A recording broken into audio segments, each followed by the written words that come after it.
Welcome back, friends. Today I'm sitting here trying to figure out what the actual hell is happening with gaming in 2025.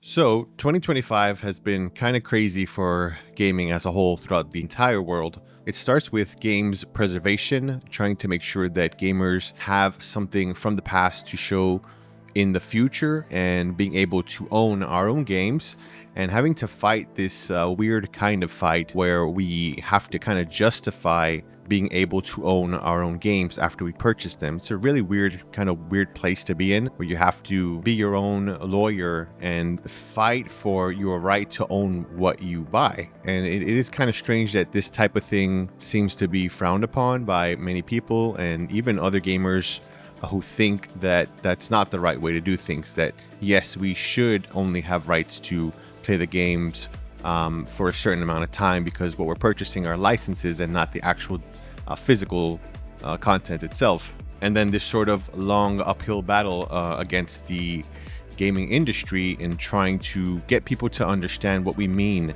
when we say games preservation. And we're not talking about forcing them to keep a server online in order for us to be able to play the game. That's not what that was about. Yet here we see ourselves still fighting this fight. Although we have made huge and tremendous strides in this, in showing so much support for the cause and bringing this up into the mainstream, which has been amazing actually. But also, besides that, we have a couple of other issues that we're dealing with. One of the bigger ones being censorship in gaming. And I know this is going to vary from each person's different perspective on what should and shouldn't be censored. I think it's fair if we can all sit here and say together that certain things shouldn't be allowed in video games or in any type of media for that matter. Things that could potentially hurt or damage the psyche of younger audiences specifically. I think we don't want those around, or at the very minimum, we don't want younger audiences to gain access to those types of things. But again, it always comes up to the perspective of what might and might not be considered art. Because for one person, the type of thing that they're consuming, the type of media they're consuming, might not affect them in that kind of way. And to them, they might consider that art. Whereas for others, it's something disgusting or just something they don't want to be a part of. And in that aspect, I can understand wanting some things to be outside of where you're able to get a hold of them. But as adults, I think we have that ability to be able to decide for ourselves what kind of things we do and don't want to touch. And we have the ability to stay far away from those things. So I don't necessarily know that it's in our best interest to try to get everything we don't like censored. Because then what happens is somewhere down the road, someone else who doesn't agree with the type of things that we like can make that same argument and have those things that we enjoy censored as well. And this is the slippery slope of censorship. And we have seen this in the past with many games being censored in small ways, but ways that gamers definitely didn't like. And then some games being censored in a lot more obvious ways. I think a lot of this has to do with sexuality, to be honest. And I think that's kind of one of the biggest points of contention here, because a lot of countries have very strict guidelines regarding sexual content of any type. I know that's not a big thing we like to talk about, especially on YouTube, because this kind of things can get you demonetized, obviously, but it just remains a fact. And again, if you're an older person, you're an adult already, typically in the United States, it's 18 plus, you do have the ability and honestly the responsibility to decide for yourself if that's something that you want to play or touch on for yourself. But again, because we feel like something in that area doesn't belong in a game and we decide to make a push to censor that thing,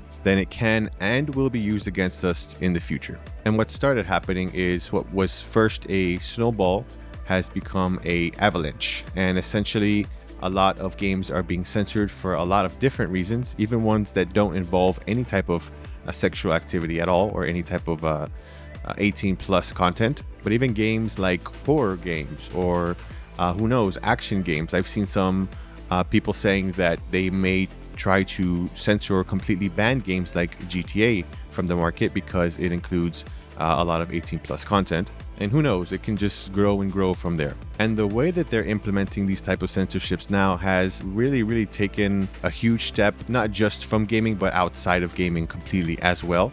And what I'm talking about is credit card processors. And essentially what they're doing is they are throwing their weight around saying, well, we don't like this type of game. We don't want this type of imagery or content being purchased or sold because it's going to give our company a bad image. And so essentially what that does is it forces digital marketplaces like Steam to remove certain type of games completely from their store. And not only that, if they don't comply with these hard-handed methods from the credit card companies, then they will completely stop allowing Steam to use those payment platforms completely. And essentially what that does is it puts a stranglehold on any type of platform to have to be forced to follow these rules. And again, I understand a lot of these ideas come about because these companies say, well, we want to protect children. And because these type of contents exist in these games, which may or may not potentially be consumed by younger audiences. And because of that, we're going to make sure that that type of content doesn't exist. And the way to do that is to cut off all support for any type of payment processing. And when it comes to that sort of thing, I think the responsibility actually falls on that of the parents or the guardians. They need to be responsible and they need to be looking at what their children consume. Now, of course, I want to be reasonable about this, and I want to sit here and I want to say that, of course, not every parent is going to be watching their children 24/7. It's just not a reasonable take to say that, but it's still their responsibility whether or not they can actually parent in a way that protects their child. It doesn't mean you have to watch them 24/7, but it does mean that you have to take an active role and find ways of protecting them. And that could be, who knows, putting block on certain websites. It could be a forced password for Wi-Fi, or it could be, who knows, there's all kinds of security things that you can add to your computer and to your internet connection as well, to be able to stop younger kids from getting access to things that they shouldn't be watching or shouldn't be doing. Again, if it was something else, I can kind of understand. If it was a game specifically targeting younger audiences, and then I could see there being a need to censor or sort of go out of your way to push and prod against that specific type of content or company that's producing that content. And that actually brings me into the next part of this whole thing, which is the Roblox situation. And I've never been much of a fan of Roblox because, again, that sort of audiences is more targeted towards the younger generation. And I just don't find that type of thing appealing, at least not for me. But I wouldn't go out of my way to say that we should ban it because it's something focusing on younger audiences. However, the scenario here with this whole Roblox situation is that there are a lot of predators using this platform to go after the young audiences here and trying to take advantage of children who play Roblox. And in this type of situation, you would think that these credit card companies would put their foot down and say, hey, this isn't something that we can work with you on because this is exactly what we've been fighting against all the other gaming platforms for. But for whatever reason, that doesn't seem to be the case. And it's a very confusing position to be in because we expect this sort of thing to be front and center. And because they are playing favorites here, or at the very least, that's what a lot of people think. And it certainly does look that way. And because these credit card companies are not actively pursuing and actively pushing against this specific platform to get a better handle on these type of things, I think it's really making a lot of people lose confidence in this system. It truly stands as a aspect of hypocrisy for the credit card companies to be so up in arms about us being able to decide for ourselves what type of content, including sexual content, which I'm not particularly a fan of, but doesn't mean that I get to decide for you whether you can access that or not, but then go out of their way to completely ignore and reject the things that they say that they are working towards, which is to protect the younger audiences. And what has the company of Roblox done? Well, they've gone ahead and banned people who were protecting the children in the game. Rather than actually protecting the children or going after the predators, no, they've gone ahead and banned several of the people who were calling out these predators and trying to protect the children. And again, the credit card companies haven't done a single thing about this case right now. So it leaves a bad taste in everyone's mouth for gamers because we are fighting this huge uphill battle, trying to get access to the games that we've purchased, trying to keep them so we can play them later on because we've actually spent our hard-earned money on them, and wanting to keep this sort of generational enjoyment of gaming preserved, and then at the same time having to fight hardcore censorship, taking away our rights to enjoy our games that we've purchased, having them completely removed from certain digital platforms. And on top of it, seeing the double standard coming from these credit card companies and from these gaming companies, where they say, oh, this censorship is because we want to protect the children. And yet, where is the action when you call for it? What's happening? Why are you ignoring this? Why are you turning a blind eye? It makes no sense to me. It's a little frustrating just watching it happen. And I myself am just a small channel, so I don't really get much of a say in this, but I felt like it was something worth sharing and worth talking about, and at the very least worth calling out. Again, everyone has their own personal perspective on what they will choose and choose not to consume, but at the end of the day, I think we are starting to see just how easily that type of censorship can be used against something else. And it's not just video games. It may be video games today, but tomorrow it may be something else that you don't agree with, or something else that you enjoy, and that gets taken away from you because it's so easy to sit there and say, well, I'm doing this for this purpose. But when that actually comes to light, we've seen for ourselves that that's not what's happening.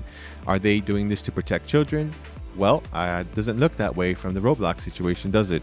And it's just very frustrating to see. And I think this is sort of going to change the landscape of gaming for the next generation to come. If they can just outright ban certain games that they don't like, I mean, I don't know. I don't know what we'll have left to share with the next generation, or if we'll have anything at all to share with them. If they decide one day, you know what, these games from 20 years ago, we don't like them. There's a problem with them. They had some content that we don't want the new generation of younger kids to see. Who knows? They might just wipe that from the face of the internet completely. And there goes our history. There goes our memories. There goes gaming as a whole. So it really just remains to be seen what's going to happen in the future and what gaming is going to look like going forward. And yeah, 2025 has just been insane for gaming and the world as a whole. Yeah, I don't know what's going to happen, but I feel like if I have a voice, I should at the very least be bringing up these topics so people can be aware, and I don't know, just share my opinion on it and see what you think. Speaking of which, what do you think about these current situations happening now? And what do you think about censorship? Do you think it's okay for us to censor something we don't like? Do you think the methods justify the means to protect the younger audiences? What's your take on all this? Let me know in the comment section below. If you enjoy gaming content like gameplay, narratives, game reviews, gaming news, and commentary, consider liking this video and subscribe to The Hero's Blade. Until next time, wish you all the best and God bless.